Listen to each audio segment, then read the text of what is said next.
He's not back yet, but I'm pretty sure like he just got lost. I buried myself in work to avoid having to deal with the realities. You're one sick bastard. Tip of what humanity has discovered, failure is the default. Cool.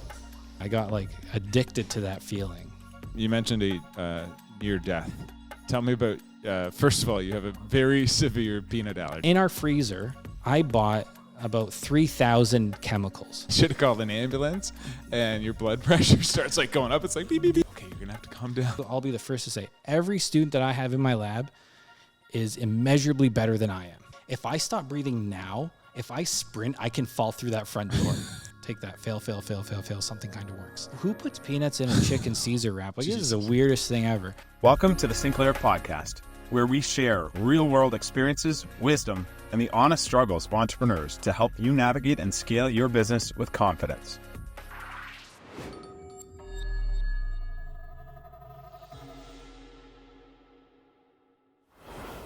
Okay.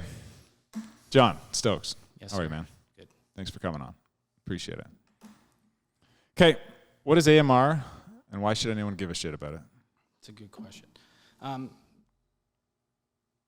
I'll paint like a relatively dark picture. This is going to set a great tone. So we're going to chat for what? An hour maybe? Maybe a Give little or longer. take? Okay. So in 2019, a recent report guesstimated that something like 1.3 million people died just in 2019 due to drug-resistant infections, okay? 1.3 million. Very poorly publicized, right? You didn't No know one's that. heard about it. Right. So 1.3 million. Okay, hang on. What is AMR while you're doing Well, this? I'm going to get there. All right. I'm just going to say 1.3 million people died in 2019 due to a drug-resistant infection, okay? Post-COVID, that number's definitely gone up. Let's call it 1.5 million divided by 365. That's 4,100 people a day. Divided by 24 is 171.2. Let's call 172 people. If we're talking here for an hour, while we're talking, just having fun, 172 people are going to die from a drug-resistant infection. Why has no one heard about this? I mean, I think the real reason is because, educators, myself included, who work in this space, don't do a particularly good job of conveying the scope and scale of the antibiotic resistance problem. But I'll come back to a question you asked. You asked, what is AMR? That's a perfect question. That's a really good question. My mom's watching and listening, I hope. So let's break it down. Like Chris's mom. So, you know what antibiotics are, right? Sure. I think everyone knows. Yeah, you get a sore throat, you take, an antibiotic. It's the thing you go to the doctor, you hope you have the bacteria so you can get the medicine that fixes it. Sure. Over time, when a patient or a group of patients, a population, takes antibiotics, the bacteria that were at one time susceptible to that antibiotic, meaning you would take the antibiotic and those bacteria would die, those bacteria evolve mechanisms to resist the action of that antibiotic, meaning that you can then use that antibiotic, but the bacteria are not affected by it, so they continue to make you sick. This process of bacteria evolving resistance to antibiotics is called antibiotic resistance. How preventable are these numbers you're talking about? Well, that's a good question and one I don't really have a good answer for. In my opinion, antibiotic resistance is entirely preventable, but it requires sustained effort to discover new antibiotics, right?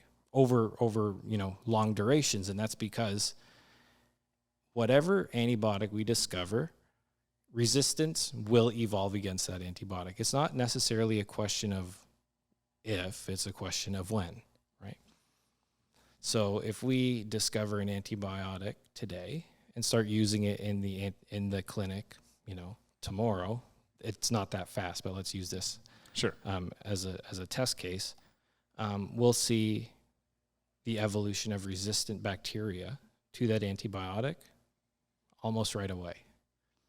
Like, would it last a year, 5 years, 10 years? What's the lifespan? So that's a good question. I mean, On average, let's say, based on history. I mean, historically, you introduce a molecule into the clinic in 1950, you'll see resistance in the clinic in 1952, 1955.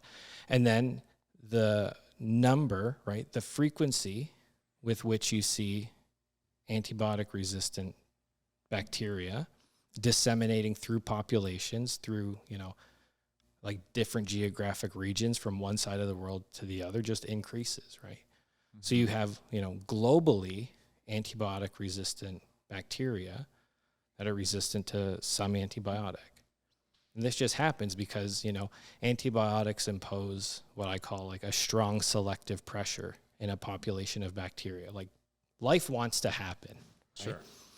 So if you invent an antibiotic, right, that imposes a selective pressure, meaning that it wants to, that antibiotic is going to kill off some population of bacteria, over time, just by using that antibiotic, you're going to select for resistant bacteria because those are the ones that are going to grow and divide in the presence of that antibiotic. Okay, so 1.5 million people. I mean, crazy big number. What are they dying from? Give me examples. Is this common stuff? Is this stuff we haven't heard of? I mean, bloodstream infections, wound infections, and pneumonia, isn't it? Yeah, pneumonia, like ventilator-associated pneumonia. We heard a ton of during the COVID pandemic, sure. Right? Bacteria cause all different types of infections, and if you're unable to treat those infections because the antibiotics that we currently have don't work, those bacteria that are, infecting us in whatever one way or another are going to grow and divide and, we will succumb. That patient will die unless they have a really good immune system in which the immune system clears it. But relying on your immune system to clear an aggressive bacterial infection is not always viable, let's say. What's the discovery void? Great question. So there's a bit of a history lesson here. Alexander Fleming, quite by accident, invented the first antibiotic in 1928. That antibiotic was penicillin, right? Household name? Yeah, penicillin. Everybody's heard of penicillin. He discovered it by accident in 1928, in the summer of 1928. Story goes he went on vacation in August. I believe it was August of 1928 for a few weeks. And his lab was messy, and he had a petri dish with Staph aureus. So have you heard of MRSA? Yes. So that's methicillin-resistant Staphylococcus aureus. So he had a petri dish of Staphylococcus aureus. Only because I've hung around with you long enough. Sure. And anyway, he leaves this petri dish open, goes on vacation, comes back a few weeks later, and you notice there's another thing growing on that petri dish that's killing all the staph growing beside it. That other thing on that dish happened to be a mold called penicillium. And when he isolated the active molecule that was killing staph, it was penicillin, right? So from the air, open exposure. Yeah, a spore of penicillium mold fell on his petri dish, grew, killed off all the neighboring Staph aureus, and the molecule it was making was penicillin, which has saved hundreds of millions, I'm sure, of lives. So from 1928, we realized antibiotics are really good things to have, right? So between, 1920s, and I'll say the middle of the 1960s, we were pretty good at discovering antibiotics. I'll say the lion's share of our current clinical antibiotics, they're not new molecules. They were actually discovered between the 1940s and the 1960s. Really? Right? Yep, that's called the golden era of antibiotic discovery. And that's a period of time characterized by a ton of productivity, of discovering different types of antibiotics, different molecular structures that are antibacterial. And we found these molecules, not by synthesizing them, we found these molecules by looking at chemicals that bacteria make from dirt, right? Really? So the overwhelming majority of antibiotics that we currently use in the clinic were discovered, 40s, 50s, 60s, and these are molecules that are made by microbes living in dirt. Why? Because you have to think, if you have two bacteria living in dirt, they don't have a ton of food in dirt, right? So you have multiple different bacteria fighting over limited resources, and over evolutionary time, we're talking hundreds of millions of years of interspecies bacterial, competition. You're going to evolve chemicals to kill off your neighbor. And what's crazy is simultaneously, your neighbor is going to be evolving mechanisms to resist that antibiotic. Only the strongest survive. There you go. So you have this hundreds of millions of years, 1 billion years of intermicrobial warfare happening in the soil. And that evolves both antibiotics that we just took and found that they work to treat patients, as well as resistance mechanisms, right? Those resistance mechanisms, when they make it into the clinic, now we have an antimicrobial resistant pathogen, right? It's crazy. Okay, so the heydays till the 60s. Then what happens is our ability to discover new antibiotics by looking for chemicals that bacteria make in dirt decreased. We kept discovering the same antibiotics over and over again. So, in more recent decades, maybe like 70s, 80s in there, we've turned to different approaches.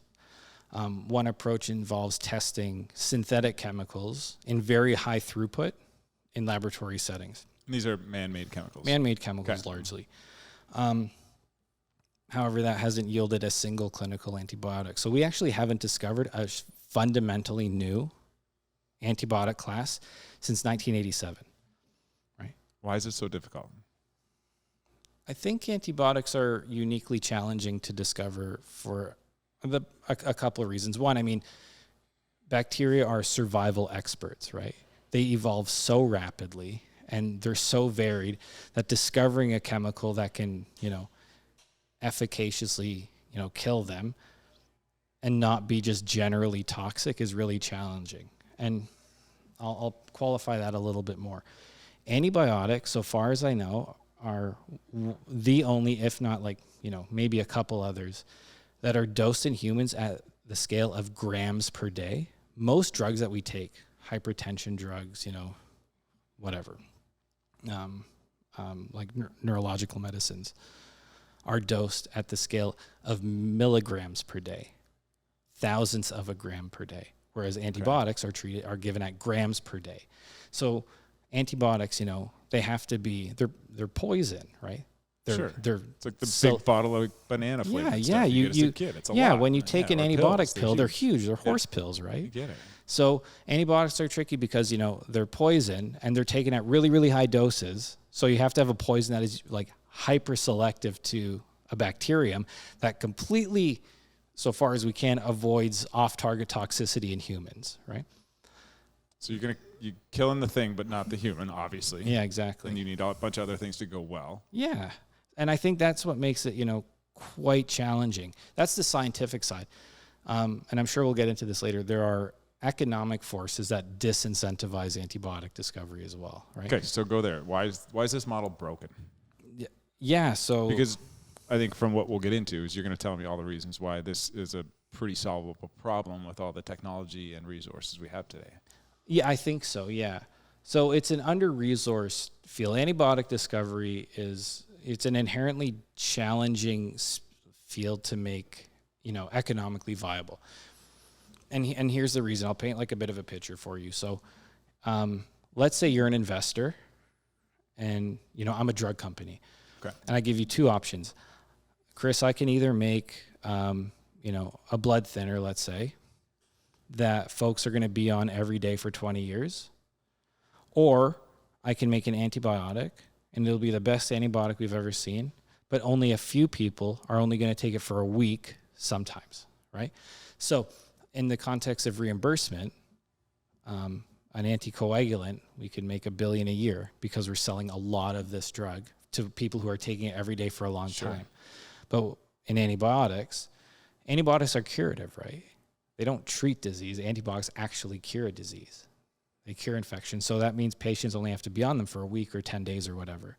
And if we invent a new antibiotic that is really, really good, clinicians are not going to want to prescribe it right away. They're going to go through all of their other options first because they don't want to drive resistance to it. So they don't want to prescribe it. Yep. When they do, it's short-term use. So unless they're charging $10,000 a pop or whatever the model is, there's no real way for a pharmaceutical company or whoever's investing in this to get the money back. Right. And antibiotics historically have been inexpensive medicines. So the market won't bear an expensive antibiotic either. Okay, so let's say you come up with the next antibiotic that solves a lot of these problems. Yep. Does someone not hold the cards at that point with, hey, we have this, someone's got to pay for it? Yeah. There have been an antibiotic biotech company that have gone out of business after their molecule has been FDA approved, right? And it's for all of these reasons. Antibiotics have historically low price points. And when they're prescribed, they're not prescribed at high volume, right? They're only for the sickest patients, and those sickest patients are only receiving it for a short duration. So how do you recoup your investment, right? Whether I'm making an anticoagulant or an antibiotic, it costs the same amount of money. It's $2 billion, right? So, as an investor, you're going to want to invest in a company that is developing a molecule, a drug, in a space for an indication where they can recoup their investment, right? And antibiotics right now is not that market, right? Okay, so you've said before this is a solvable or potential solvable problem. Explain. Because from what you're telling me, there's no incentive right now. Yeah, but other than from a human level, saying, hey, there's 1.5 million people dying, and from research shows that by 2050, an estimated 10 million people will die. Without like immediate productivity, that 1.5 million per year now is expected to grow to roughly 10 million per year by 2050, which is actually not that far away, right? No, that's what I'm thinking. So, how do you solve this? And it's like you mentioned, you said it's a solvable problem. It is a solvable problem because we have historical precedent. We know we had this problem solved, right? In the 50s and the 60s. With ongoing investment, research, and funding. Yeah, exactly. And think about this. The collective we developed a COVID vaccine in 9 months or something, right? And that's because we had a lot of people from a lot of different backgrounds rowing in the same direction to solve a problem. Of course we can do this with antibiotics. I shouldn't say easily solvable problem, but it is a readily achievable problem because I think we have the technology and the expertise and the know-how to discover new antibiotics, right? I think the issue is, the lack of robust economic mechanisms through which we can take these preclinical antibiotics that we often work on in the laboratory and translate those into clinically viable medicines, right? Okay, so what is that number, though? How much investment do you need? No, what is the number? When does the world wake up? Because you're telling me it's 1.5 now. Mm-hmm. We're 25 years out from being 10 million. At what point? Is it a pandemic level situation that finally the resources get put to this? I think we're there already. If 1.5 million people are dying from, infectious disease like drug-resistant infections, should we not call that a pandemic? I agree, but does the market call it a pandemic? I don't know at what point, the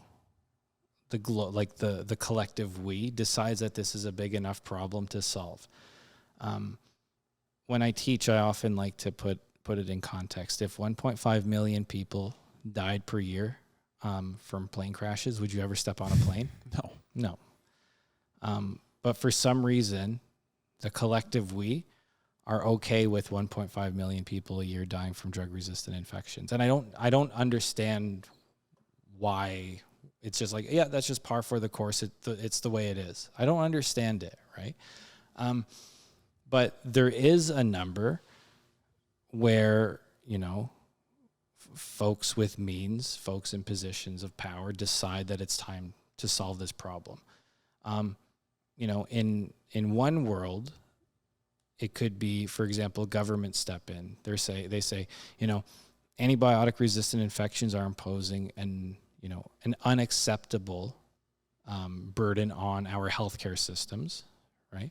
Both sick patients as well as patients who are unable to receive, certain medical treatments because of our inability to control infection, right? Because, as an aside, that's, in my opinion, the most important feature of antibiotics. Like, sure, you get strep throat, or you get some, you get a wound infection, whatever you need to, or pneumonia, you need to be on antibiotics, right? And those are life-saving treatments. But antibiotics, in my opinion, like, they're quality of life increasing drugs. So, for example, if you need a joint replacement, you get arthritis when you get older, you need a joint replacement. You need an organ transplant, or, God forbid, you get cancer, you need to go on immunosuppressive cancer chemotherapy, or you have a preterm birth. Like, all of these medical procedures are only routinely practiced safely because of our ability to control infection, right? So, there could very well come a time where you have arthritis, you really want a new hip, and we have the technology, we can replace your hip, but the probability that you get an infection that we can't treat if you get this surgery, the risk of that outweigh the benefits of you getting your new hip. So instead of getting a new hip, you're going to get a wheelchair, right? So that's frightening. Antibiotics uphold quality of life, right? So, there's a world in which governments step in and say, we're going to treat this as a public health problem, and they will fund late stage antibiotic development. Or, the other world that I can see existing, and this is the one that sucks, is, someone who's immensely wealthy has someone very close to them die from a drug-resistant infection, and they will make this problem go away because they have means to do so, right? Which one do you think comes first? I hope the government one steps in first, right? I hope the government, incentivizes antibiotic discovery and antibiotic development, right? Why would I want someone to have to die for this problem to, get fixed, right? Yeah, but at 1.5 a year, I think we're well it's past already, that. it's already happening. It's so, it's a super good question, dude. And I honestly don't know what, where is that break point? Who, and what group of individuals decides that, we have surpassed that break point? I don't know, man. Man, it's crazy. It's not me, that's for sure. I guess way above my pay grade. Yeah, but you got a pretty big impact on this. And I want to talk about you right now. So you're you're the most brilliant person I've ever met. Yeah, but you don't know that many people. No, and you like me, and there's not that many people that like me, but, from the day I met you, I'm like, he's brilliant. He's probably going to be a billionaire, and it'll be fun to watch his journey. But take me back to childhood. Grew up in Hamilton. Yeah.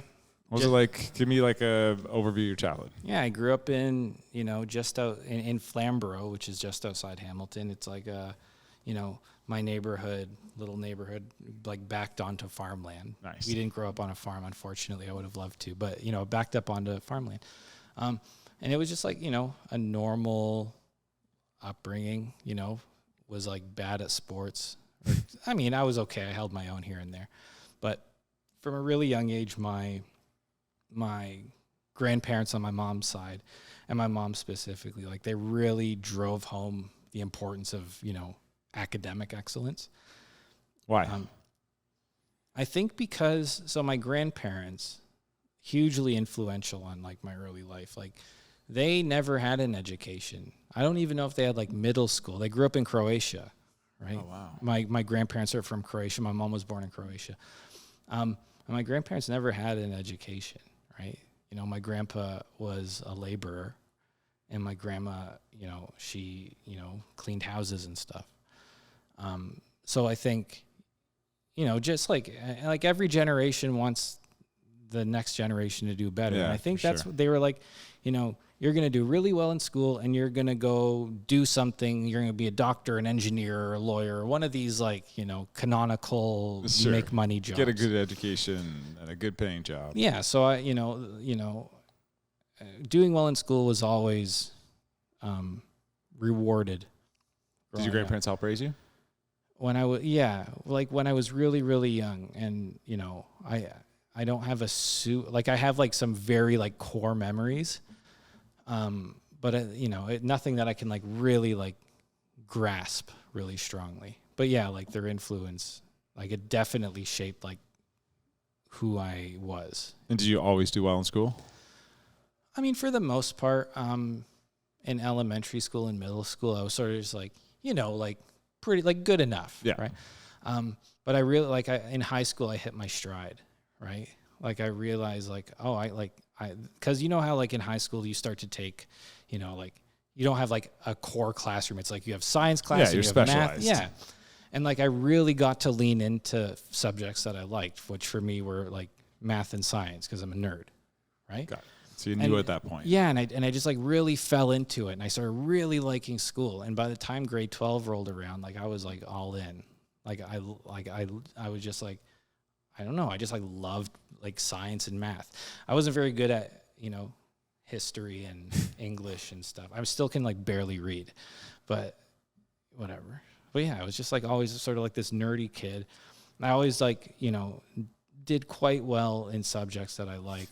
And I don't know where this came from, but I've been like hyper competitive for like as long as I can remember. So I'd always be looking at other people. I was like, what mark they get? Like what mark I get? I was like, okay. That's awesome. It's a great quality. Yeah. Okay, so you tell this like warped story sometimes to your new students that come in on how your dad just left for a pack of cigarettes one day and didn't come back. Yeah, so that's the story I tell. It's not entirely true. The story that I like to tell, and it's really dark. It suits you, but yeah, I know. It's like I always say, like, oh, my old man who went out for a gallon of milk and some darts one day, like 15 years ago, and he's not back yet. But I'm pretty sure like he just got lost. It's a nice day out though. I mean, dude, it's nice. He might come back. I don't know. We'll have to see. I'm pretty sure he'll come back today. You're one sick bastard. But there's behind that, your dad just up and left. Yeah, it's way more complicated than that. That's like the hyper Coles notes. For sure. My question would be then, how did that impact your growing up and your later years? Yeah, that's a big thing. Oh, huge thing. So, yeah, I mean, like, listen, my parents' marriage, I'll say, wasn't perfect, right? And my old man at the time, I was an undergrad already. I was already an undergraduate student at Mac when this was happening. Everybody had enough, and he was like, "I'm out." Yeah. And I don't hold it against him. He had his shit going on, and it is what it is. But that whole process, like him going off doing his own thing, and then dealing with the fallout, like that was heavy. That was a lot, and I was like, second year undergrad, third year undergrad, I was like trying to find my footing as a quote unquote adult. Sure. Right. How'd you support your mom through that? Poorly. Dude, I was a bad son. I was a bad brother too, to my sister. Like I didn't do what I was supposed to. What'd you do? I was super I buried myself in work to avoid having to deal with the realities of what was like actually happening at home. Right. I handled it in hindsight really, really poorly. But if I can find a silver lining, like those like 2-3 years while shit was really hitting the fan, like I learned how to just like bury myself in my work. Because, I would get so focused on like just studying or working on whatever that like the rest of the world melted. It didn't exist. Yeah. Right. So as unhealthy as it was, it taught, I mean, again, very unhealthily, it taught me how to, get stuff done. Yeah. I appreciate you know what I mean? Absolutely. So down this path, at what point, I was going to say, at what point did you say, science and chemistry or biochem, but at what point did you start to go down the path and realize the lab became a second home for you? Yeah, man. So it was in fourth year. The program I was in, when you're in fourth year, you're expected to do an undergraduate thesis research project. And I found myself in this guy, Eric Brown's lab. Eric Brown is like a world-renowned antibiotics guy at Mac. And I'm in fourth year working in his lab again, in there all day, every day, like just grinding it out. So I didn't have to deal with the emotions that I was feeling due to all this other stuff that was happening. So you bury yourself in your work. Dude, I'm not Which makes joking. you a phenomenal student. And sure, yeah. But it was like I fell in love with this field, microbiology, antibiotic discovery, biochemistry, all this type of stuff, towards the end of my undergrad, right? And I think I don't know whether me falling in love with this topic was just like, this was a byproduct of me escaping reality and all the other bullshit that was going on, or whether I actually genuinely liked it. But the outcome was the same. Like I just fell in love with this subject. And luckily I asked Eric in undergrad, I was like, can I stay around to do a PhD? And he said, yeah, of course. Oh, cool. So I had the opportunity to do my PhD in Eric's lab doing antibiotic discovery stuff. That's awesome. So that year, what was your biggest takeaway from that? My undergraduate thesis year. I mean, that would have been 2010 till 2011 was my final year of undergrad. That was my first year in Eric's lab.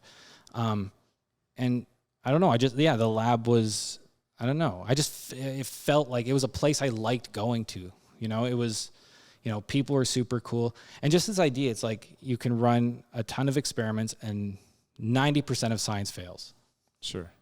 But the 10% that works, it's like you have a probability of discovering something, like looking at something that no one else in human history has ever seen before. That's like, it's the most insane high, Like, how frustrating is the rest of the process though?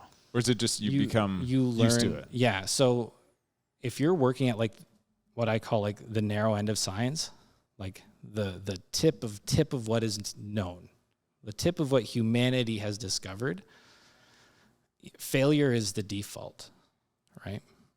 Because science is really hard. Nature is very complicated. So most of the experiments you do as you're trying to discover what is true about the world are not going to work, right? So you become, that's just the default. And when you discover something, when something works, when you see something incredible that no one's ever seen before, you go, oh my God, like, look at this. Cool.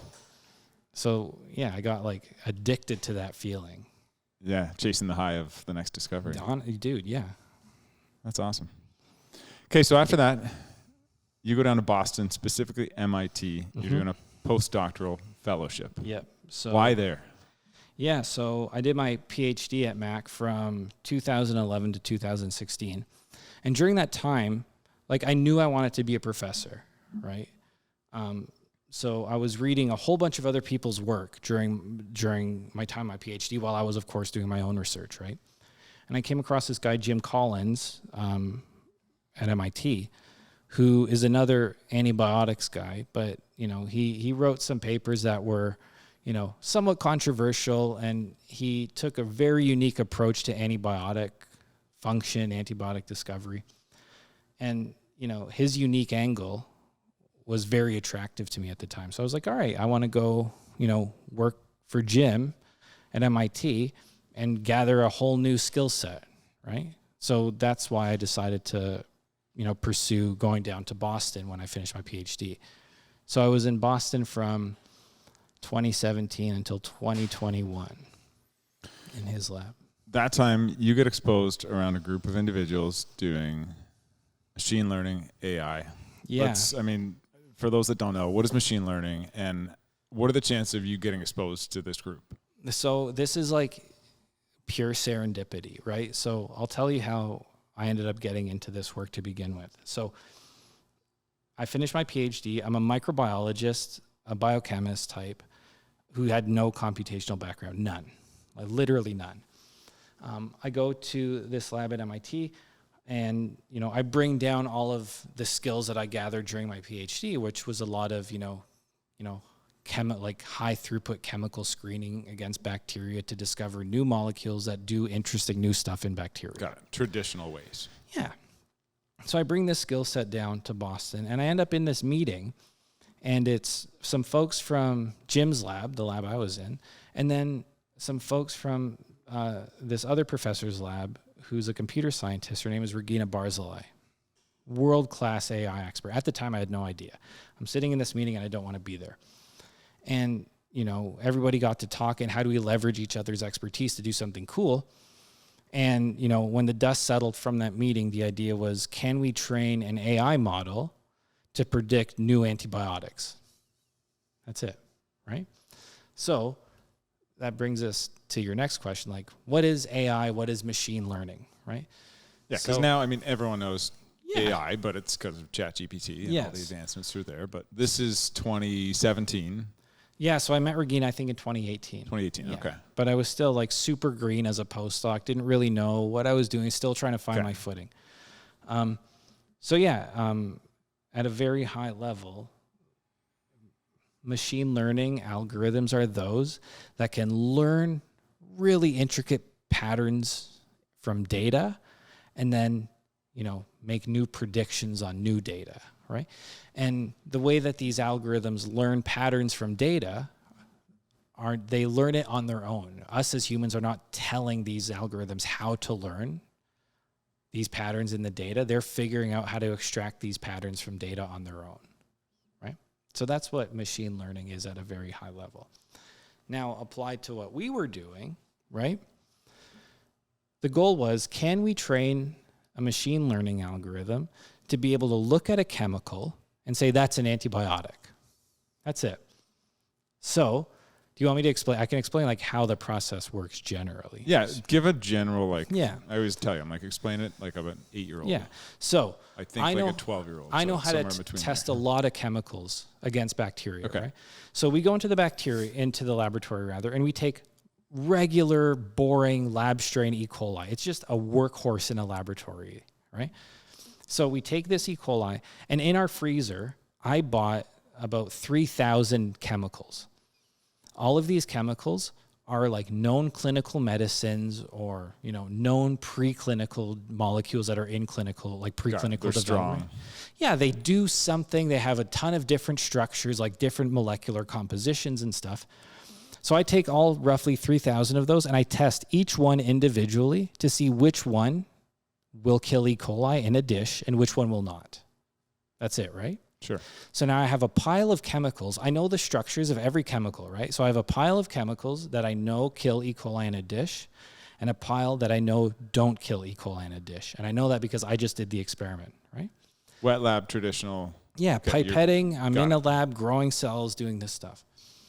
What we can then do is take all of the chemicals that kill E. coli and all of the chemicals that don't kill E. coli, and we can show the structures of all those chemicals to a machine learning algorithm.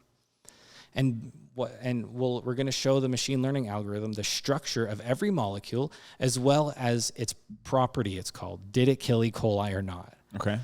So by showing this algorithm tons of different structures of molecules that kill E. coli and tons of different structures of molecules that didn't kill E. coli, that model is going to learn molecular features, right, associated with antibacterial activity or no antibacterial activity. Got it. So once we train this algorithm, we were then able to show that algorithm pictures of brand new molecules it had never seen before, millions of them. And it would look at the structure of the chemical and say, based on what I learned during training, I think this is an antibiotic. I don't think this is. I don't think this is. I think this is. Wow. And then what we can do is take all of those predictions from that model and then take the chemicals that the model thinks are antibacterial, bring them back into the laboratory and test them to see whether the model was right or wrong. So that was that general principle defined the majority of my postdoc, right? Biggest discovery at that point in time over those years in doing that work? Yeah, so we worked on that. I just described 3 years of work, right, in 2 minutes. So we trained this algorithm, and at the time, I didn't think this was going to work. I'm not a computational guy. I was collaborating with folks, actual computer scientists from Regina's lab. So I was just doing all the wet lab stuff. They were doing all the computer science stuff, and we were trying to figure out a way to talk to each other because we know two totally different domains and speak two totally different languages. And anyway, we do this at small scale, right? Testing 3,000 molecules in a laboratory is trivial. It's an afternoon worth of work. Training a model on that is even more trivial. It's a few hours. So what happens is, we have this model. We start running predictions for antibiotics against new chemicals that the model has never seen before. We bring some of them into the lab, and I'm testing them. And I see this one molecule that is really, really good at killing E. coli in a dish. And more importantly, it doesn't look like any other antibiotic we've ever seen ever. That molecule we named halicin, right? And that formed the foundation of a paper that I published in Cell in 2020. I say me and this giant group of like this huge interdisciplinary team of like people who are way smarter than I am. We published this paper in Cell in 2020 that, is remarkably well cited. It's, again, it's kind of one of these polarizing papers. Some people love it. Some people love it a little less. What did that do? And for me, I'll speak for me. I think it solidified. It showed me the true utility of ML, or the true potential utility of machine learning in enhancing a drug discoverer's ability to discover drugs, right? So I want to discover new antibiotics, and all of a sudden I'm looking at a technology that I had largely dismissed, largely not even really considered. But now I'm faced with this reality that I'm looking at this computational technology that at the time I still didn't completely understand, but it was really useful in helping me discover new compounds that were antibacterial.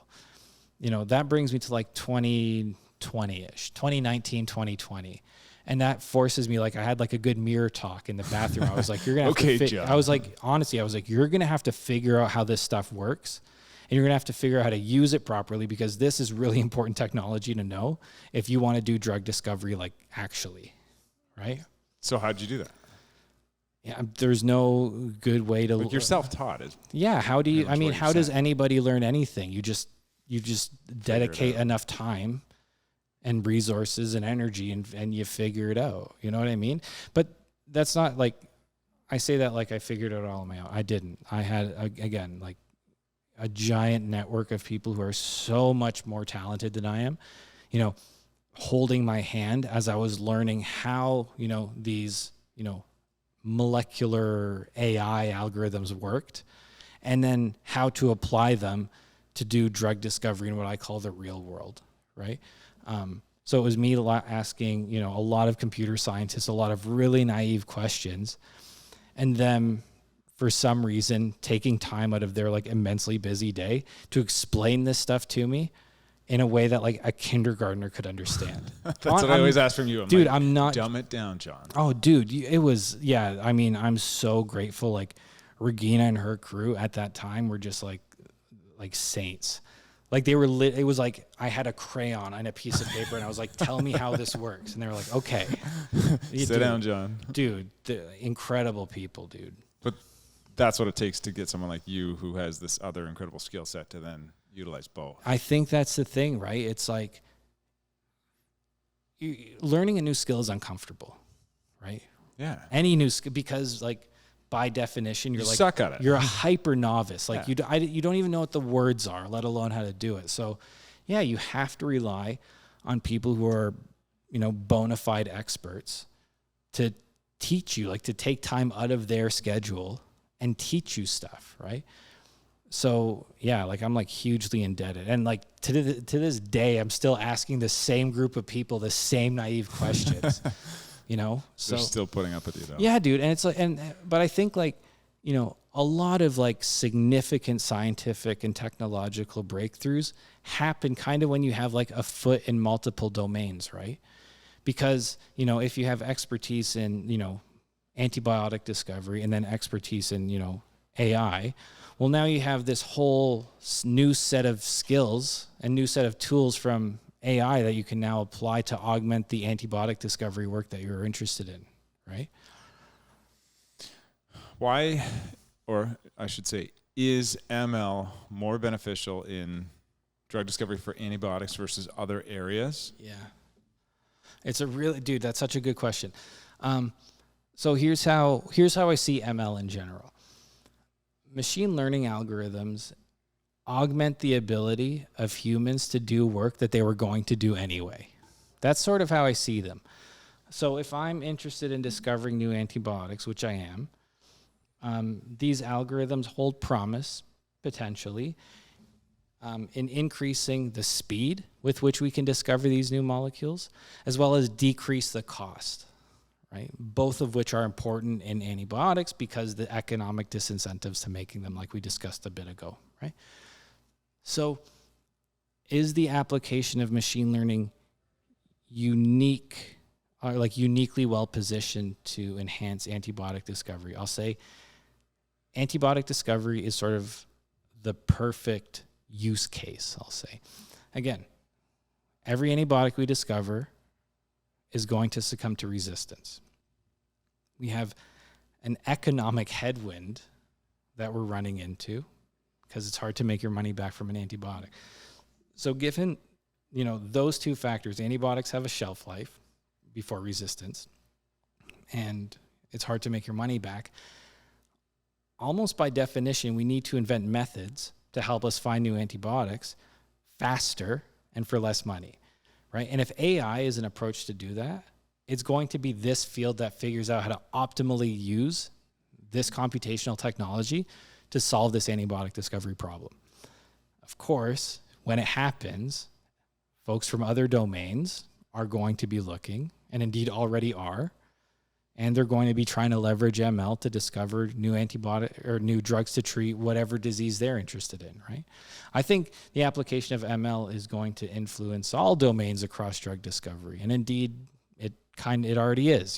Computational drug discovery is a big field now. For sure. So with AI, I mean, it's like still a massive buzz. So talk to me about in pharma and biotech. You have companies that have been in pharma or biotech that are using ML and AI. Yeah. And then you have all these other companies that are coming in just from a computational. We're AI, machine learning, and now we're in drug discovery space. Yeah, I mean, it's a really interesting intersection, right? Like AI and drug discovery. Drug discovery, I'll say traditional drug discovery, whatever that word means, I don't know, involves, chemists, biochemists, biologists, like working together to invent a molecule that does something of therapeutic utility. And computer scientists, like AI folks, they invent new prediction and generation algorithms, right? So you have these two worlds sort of colliding now. And I think the big challenge, and I think this is a growing pain that we'll all sort out. It's like, again, you have folks from different domains, computer science and biochemistry, let's say, for lack of a better definition, now trying to work together to figure out, how to speak everybody like the other language and optimally leverage each other's expertise to solve some like drug discovery challenge, right? This is still, it's not super new, but it's new enough that, in my opinion, like the field is still in a lot of flux. Everybody's still trying to figure out exactly how this works. So right now, in my opinion, it's one big experiment with amongst a ton of different companies and a ton of different academics and even tons more people. And like the collective community, which is global, we're all running our own experiments trying to get all this stuff to work and figure out what is the best way for some specific use case to leverage these different technologies to accelerate the rate of discovering like a fundamentally novel and really, really efficacious drug. You know what I mean? Yeah, absolutely. And do you sense that speed and urgency around the industry right now? I think so. I feel like there's urgency in this field all the time. Everybody's trying to invent drugs, quick to, one, save patients' lives, of course, and improve quality of life, and also make money, right? So yeah, there's a ton of urgency. And like what's interesting in this field now, though, right? It's like there are a lot of companies in this space. I don't know how many, but a lot. And there's the big players. Hundreds or thousands? Of companies? Yeah. I'd say, definitely hundreds, maybe 1,000. I don't know. I don't have a good sense. And then there's like, you have like your 10 major players in this space, So it's not a massive, like relative to other industries. Sure. I mean, yeah. You have companies like Relay and Recursion and Insilico, and others. These are like your big AI for drug discovery companies, worth hundreds of millions or billions of dollars. And there, they have molecules that are in, phase 1, 2, 3 clinical trials, right? But what's really cool when you take a step back. And when you say that, these are AI generated drugs that are now making their way to into approval. Which, and there's not. But they're not yet. there. Yeah, I was just gonna get there, dude. Okay. Right? Like, we don't have a molecule yet that has like passed the finish line, meaning it's been FDA approved for use or for whatever. They're all still in clinical trials. So it's really interesting if we take like a very kind of a cynical but an objective look at it. ML for drug discovery has not actually been proven to work yet. I was going to say there's not one now. At this rate, it's looking like sooner than later one's going to get over the finish line and be approved. How does that affect the industry? Is it now gangbusters, more funding, more awareness, or is it just happening either way? It's a very good question. I'll say this: if like it could be this year. Maybe, I don't know. Anytime, maybe next year? Sure. I mean, it'll be soon if it's going to happen, right? The first AI designed or AI predicted drugs to be like the first one to become FDA approved for use in humans, like that, of course, is just going to catalyze the continued growth of this field, which is already growing very, very rapidly. And there's a ton of urgency and a ton of investment, right?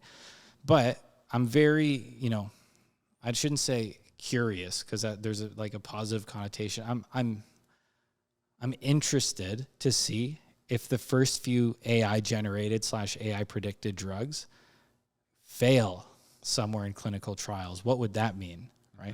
Would everybody say like, oh, this ML for drug discovery stuff doesn't work, right? Would investment in this space cease, or would investment continue as is, under the strong hypothesis that yes, this is growing pains and we're working out all the kinks and this is going to work. We just need to keep doing it. Yeah. And I think about a statement you say a lot is the AI is the tool being used right now. There were other tools used 20, 30 years ago and 50 years ago. Yeah. You mentioned a near death. Tell me about, first of all, you have a very severe peanut allergy. I do. And you found yourself in a hospital in Boston. I did. And it was super fun. It was related to this AI project that we were just talking about. Yeah, so I have a bad peanut allergy, and I went out to lunch. All nuts? Just peanuts? Just peanuts. Okay. So far as I know. I mean, I'll eat almonds. You could get that checked, if you're... Yeah, I know, but I got a kid. It's too much, whatever. Okay, go. So I'm at lunch with a really good buddy of mine named Ahmed Badran. He is a professor now at Scripps in La Jolla, California. So we're at lunch, and I get a chicken Caesar wrap, and I bite into it, and I was like, that kind of tastes weird. And I bite into it again, and I notice it's filled with peanuts. And I'm like, who puts peanuts in a chicken Caesar wrap? Like, this is the weirdest thing ever. And I'm trying to play it cool. So I'm just like, I'm done. I'm going to bring this home to Ange. And so we're just chilling. I can feel myself starting to get sick. And I'm like, oh, boy, this is going to suck. And then I walk back to the lab, and I'm like, I can finish this experiment. I shit you not, I was testing chemicals on this AI, on that AI project for my postdoc I was just telling you about. And are you like, your throat's closing up a bit? I'm getting really itchy. And it's kind of getting hard to breathe, but I'm still doing okay. And I'm getting this wicked tummy ache. I always get crazy, because I'm my body's get this out of me. Shutting down. So I'm pretty sick. The experiment's done. I finished setting it up. I put the experiment in the incubator. I'm like, all right, I think I'm going to go home, sleep this off. So I go home. Intelligent. And I take a couple Benadryls. I'm like, I'm going to be fine. I got this. Call my wife. I'm like, hey, Ange, I ate peanuts. I'm back home. I just took a couple Benadryls. I'm going to go to bed. And she's like, you're going to go to the hospital because you're going to die. And I was like, yeah, maybe. And then I'm just kind of hanging out, and breathing through a straw kicks in. I'm like, I was like, oh, okay, this is bad. So I call MIT's urgent care center, and I'm like, hey, my name's John. I'm a postdoc here. I'm running to you right now. I'm going to be there in about, 5 minutes. I'm in mid anaphylaxis right now. Great idea to run when you can't breathe. I'm booking as fast as I can.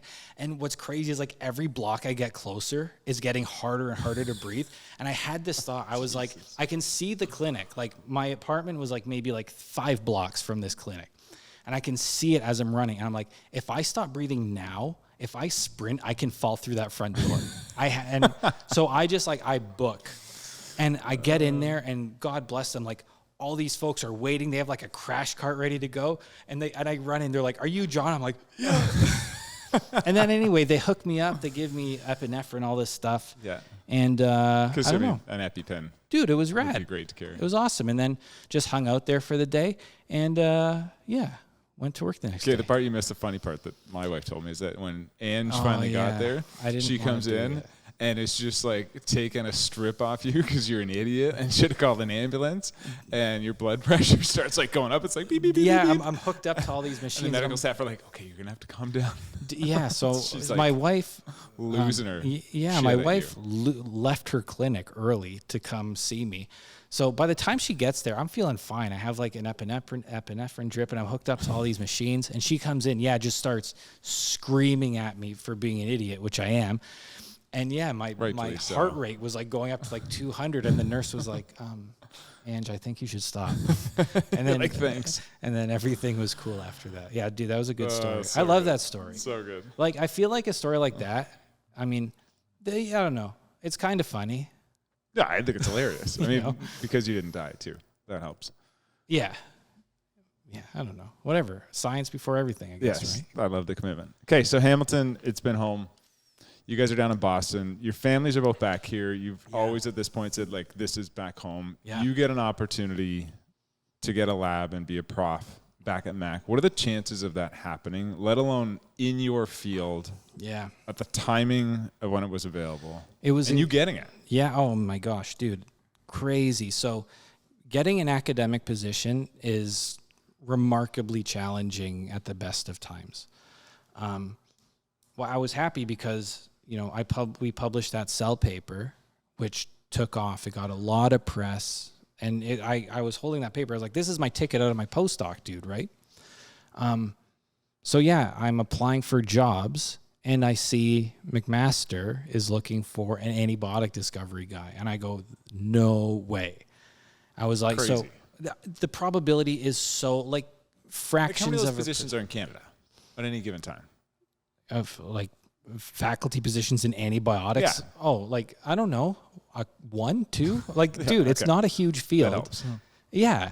So like, it's not, it was the timing could not have been perfect. Like, the stars aligned. And I was like, okay, we have this really cool Cell paper. There's a job at not even my home university, my home department. And I was like, That's awesome. I really, really, really want to get this job. So I spend, months crafting what I thought was like the best application I could, submit it, do everything, and I got other offers in institutes in the States. But, I was so lucky that Max sent an email saying, hey, I want this gig. And it was just like, dude, like, Ange and I wanted to come back home so bad that when we got that email, like, I broke down crying, just bawling. That's and amazing. Ange was super happy too. Yeah, because our friends are here, our families are here. Like, this is like, home, You want right? to start a family. You got a Yeah. baby girl. So it was like when we had that opportunity, we came home and we got home in the summer of 2021, and we were like, yep, we're good. This is it. So that's when I opened my lab at Mac, right? It was August 2021. We're almost 3 years to the day where That's I awesome, started dude. my academic position. That's really cool. Yeah. So in getting to know you, I mean, I think, and the reason you're here, multiple reasons, but is people, let me talk about me. My experience was, hey, you're an assistant prof or a prof. You have a lab. I looked at you as an academic until I actually started to realize what you have to do. And I mean, you have to be an entrepreneur. Your position is entrepreneurial. Yeah. You're self-funded for the most part. You have to constantly be applying for grants. Mm-hmm. You're talking multi-million-dollar budgets that you need to pay your staff all the resources you need. Yep. And I just found it really fascinating, learning more about you, and I think just the skill sets. Like, I think my question would be is did you learn a lot of this along the way? Because you have, a group of 8 to 10 students doing their postdoctorate with you, PhDs. Yeah. So you have to be a leader. Yep. You have to motivate people. You have to find good people and keep them. Yeah. And you got to run a budget and put a ton of time into writing grants. Yeah. Where did you learn those skill sets? So you don't. So it's really fun. Yeah. Like, you hit the nail on the head, dude. Like, running a productive academic lab is a lot like running a small company. It is. Right. It's no different. It's probably harder, actually. I don't know. And here's a really funny thing. Like, as you are training throughout your PhD and postdoc, you're trained to be a remarkable bench scientist. You're not trained how to run a laboratory or manage people or manage budgets. Which is what percentage of your role right now? 95%. It's crazy. So it's a lot of learn on the job, for better or worse. But that being said, it's like, you know, as you're training, like, you do keep an eye on what your professor is doing. You try to, you know, absorb some of their skill sets as well. But of course, that's not your main goal. As, you know, a PhD student or a postdoc, your main goal is to publish your work, right? You've used the term publish or perish. Yeah. What does that mean? For better or worse. So in academia, when you're coming up, and even now forever, it's like, you know, you need to publish work frequently, you know, because that's like scientific publications, or else, you know, your funding dries up, or, you know, and then if your funding dries up, how do you like attract and retain talent? How do you enable yourself to, you know, make more discoveries, right? So yeah, publish or perish. It's sort of like, I don't know. I don't want to say bleak reality. It's just the reality of, you know, modern academia. You're expected and you have to publish, you know, remarkably impactful science quite frequently in order to receive grants, in order to hire really, really good students and postdocs. So, and in order to be able to enable them to perform all of the experiments that they want to perform to make the next big discovery. To get the next grant. And keep the cycle going, right? Does that beat the shit out of you ever? It's super, yeah. It's just, you have to really love this work to do it. I mean, there's no 1 foot in, 1 foot out, I don't think. Because it's tiring. Writing grants is tiring.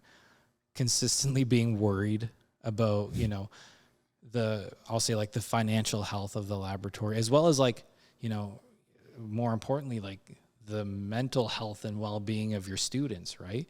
Yeah. Because what I always tell my students, like, I answer emails and write shit all day.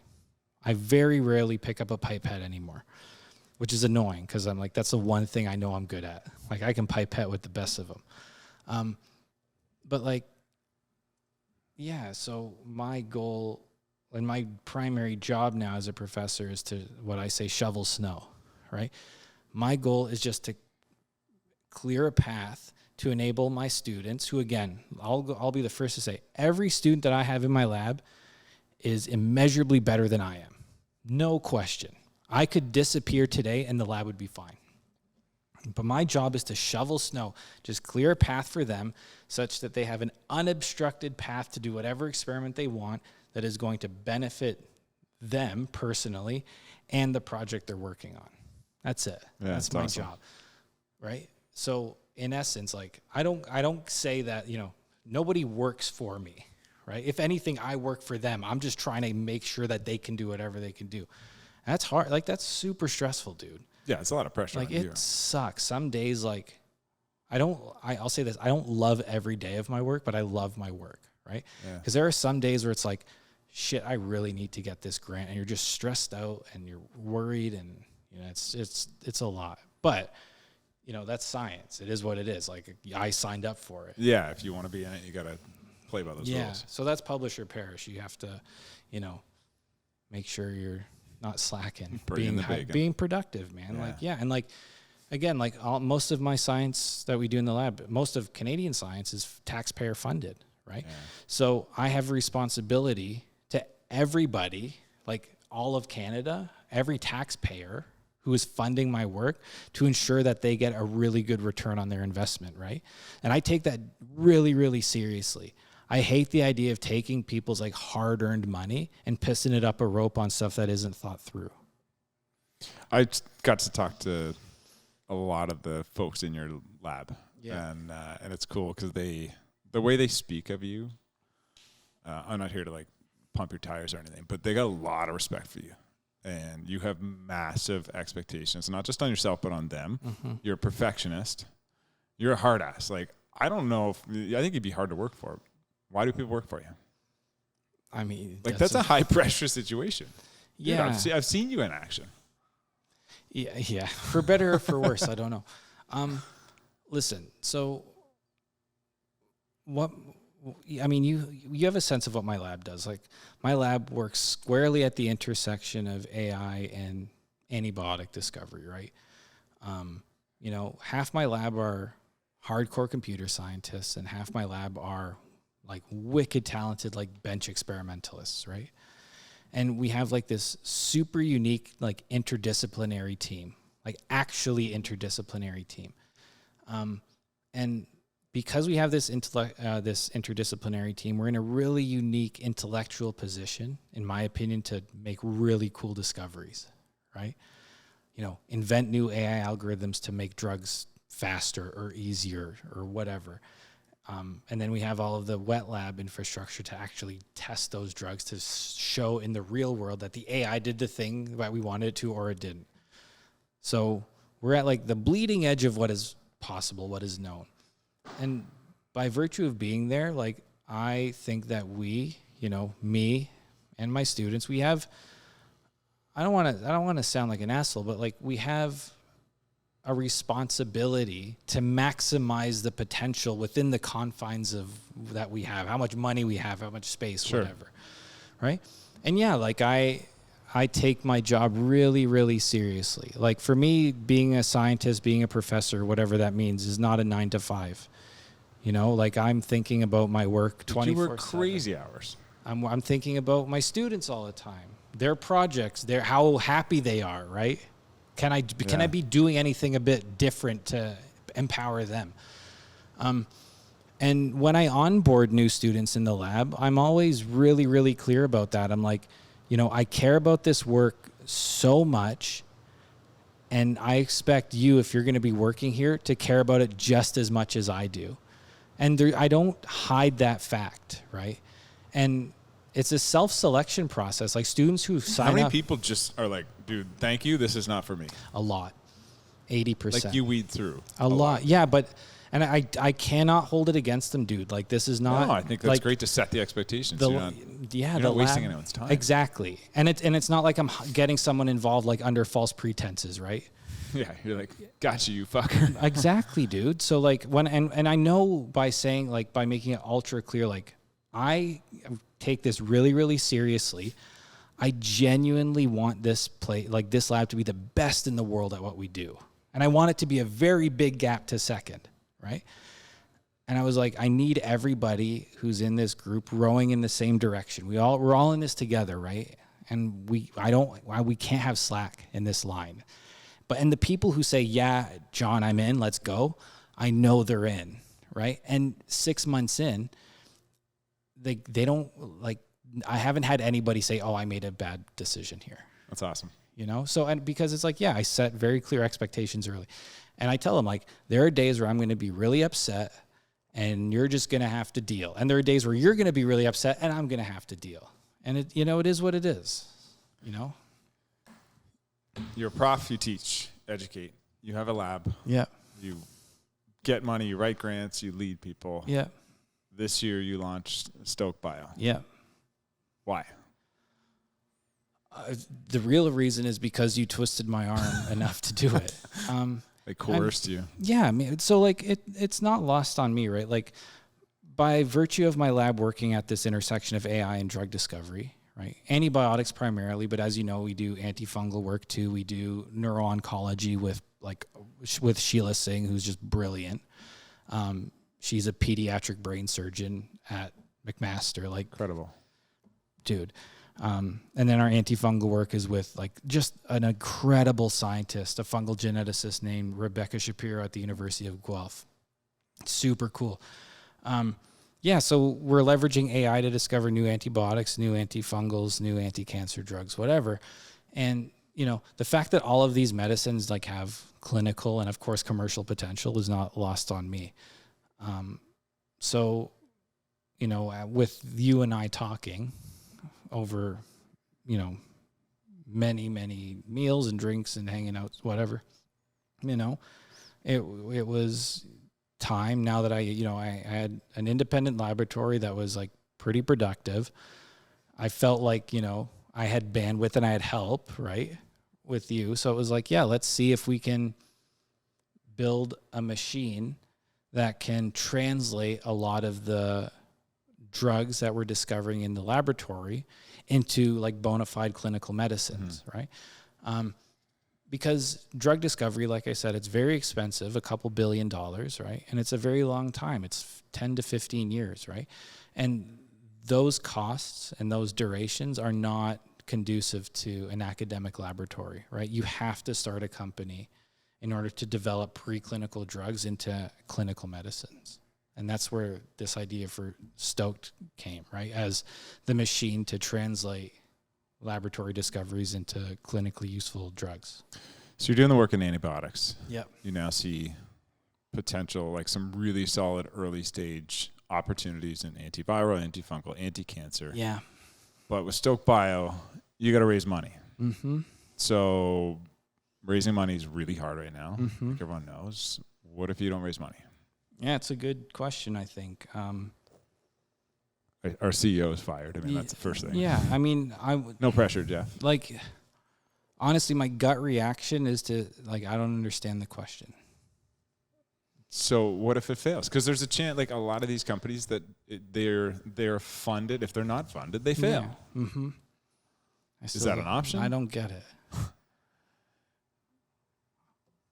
How difficult is it to raise money right now? I don't care. So Honestly, failing's not an option, is what you're saying. Listen, there is a world in which, in which we can't raise money, in which this company doesn't work, in which Stoked was like a cool idea for a bit and then we jumped ship. I haven't given myself the luxury of thinking like we're in that world. It's not. I really want, like, this has to work. I really, really want this to work. And we're going to figure this out. I know that doesn't answer your question. How will you pivot? I wanted your perspective on it. I don't think about it. I don't want to give myself the out. You know what I mean? I guess here's the better question. What's at risk if you don't do this? So, I mean, there's a lot. I mean, one thing is like, I really, really want the stuff we're doing in the lab to result in more than papers, right? Academic papers are great, and they're repositories of knowledge upon which people can build and yada yada yada. But what is truly exciting about the work we do is like the potential for the stuff that we're doing to directly impact patients, right? Yeah. And Stoked, in my opinion, is the best way to ensure that happens. Like, I love this idea of intellectual continuity. There's intellectual continuity across everything we do in the laboratory. And for me, having intellectual continuity between the laboratory and Stoked Bio as a translation engine, right? A molecule that takes, or a company that takes inventions from the laboratory and turns it into real world products. Having intellectual continuity there is, I think, highly valuable to ensure efficiency, right? Efficiency in terms of time and cost, right? Yeah. So yeah, I haven't given myself the luxury of thinking that it won't work, because and one, of course, the drugs that we discover in the lab, or the molecules we discover in the lab, don't end up being clinical drugs to help people. But two, I don't know, like, I'm a Hamiltonian, right? Like, both my parents fucking worked at Stelco. So the idea of creating a company here that has potential, I hope, to, of course, develop life-saving medicines that will be impactful to patients all over the world. And if we can, make a lot of people here, unfathomably well off while we're doing it, to me, that's just like, it's win-win. It's so cool. Because the easy answer, and what most people have said, is go to the U.S. Yeah. There's more money, there's more Sure. opportunity, but Hamilton is a hub. It's got a lot of things going on. I postdoced in Boston. Like, Boston and San Francisco are the two, like the two like biotech hubs in North America, right? But yeah, I didn't want to. I think there are other ways to do it, right? So listen, I'm not going to say no if some venture folks from Boston or San Francisco want You'll to take invest. some money. Okay. But I really like Hamilton is home to this company, and I want it to stay here and benefit, Hamilton and McMaster and Ontario and Canadian. Like, I want it to be a Canadian thing. And there's some really cool things happening here. Oh, of course. What was the most recent news on? They were funded $2.5 billion. Fusion. Fusion, right? They had an exit for $2.5 billion like 2 months ago. Like, building a remarkably successful biotech company in Hamilton, like, it's done. It's been done. There's a roadmap. Now the model's proven, which is awesome. There you go. So now it's like, let's continue to build off this momentum, and show. Let's literally show the world what we're made of here, right? Okay, here's a question: if the model wasn't broken for antibiotics, i.e., if it was traditional, you can go and sell this thing for a ton of money, pharmaceutical, would Stoked Bio be doing anything other than antibiotics? It's so interesting, man. Or are you using those other things to fund what is really like your life's passion? Yeah. So I'll say this. I'm a little bit, I don't know. I think this is just like intrinsically who I am. I'm a little contrarian. So if the field zigs, I like to zag, right? And that's because I don't want to be playing the same game as everybody else is playing. I don't want to, just be doing what lots of folks are doing. Like, a big part of the attraction of antibiotics is because nobody's doing it. Or the people are doing it, but it's a relatively small community. I get what you mean. So, if antibiotics wasn't sort of like this uncool, for lack of a better word, field, I don't know if I'd have gone into it to begin with. You know what I mean? Yeah. But, strategically, yeah, like, AI can be used for antibiotic discovery, the same as it can be used for antifungal discovery, and same as it can be used for anti-cancer discovery, right? For neuro-oncology, like Stoked is doing for. So the fact that we're like leveraging our ML expertise across these different domains I'm not going to say it's like a strategic decision to like make a bunch of money off of a brain cancer drug and then fund an antibiotic program. Sure, there's a world in which that happens. Mm-hmm. But I think, right now we're experimenting to see, how we can influence drug discovery across these different domains using our, expertise at the intersection of computation and wet lab experimentation, right? I don't think it's any more complicated than that. So what's your vision? You guys, you most recently published a paper, 2 weeks ago? Yeah. Which outlines kind of at the end of it, it's like, here's my vision for the future of this industry. Yeah. Give me the highlights of that. So drug discovery is really hard and a really long road, and it's really expensive, and it's a field defined by failure. 90+% of drugs don't make it to market, and they fail for some reason, one or another. So, the world that I envision and the world I'm working towards, and I say it's, the entire field, and I meaning my entire laboratory, because I don't do anything except answer emails. I'll qualify that. But what we're collectively working towards, I feel, is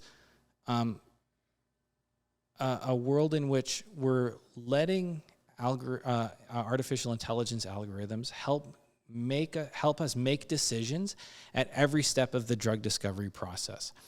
Because, like I said, drug discovery is defined by failure. It's an exercise in complete failure. 99+% of the stuff you do doesn't work, right?